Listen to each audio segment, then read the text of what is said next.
que eu estou aqui pra vocês mais uma vez, né? Trazendo aqui mais um vídeo. Eu esqueci de mostrar uma coisa, cara. Foi as iemas, cara. Então, aqui, mostrando como domesticar elas e tudo mais.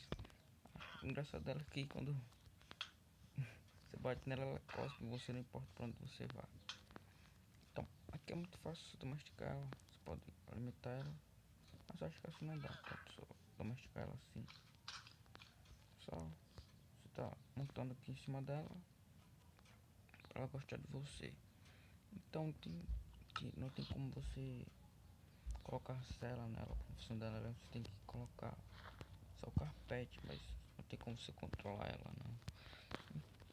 Aqui você pode alimentar ela com trigo ou com isso aqui, não esqueci o nome agora.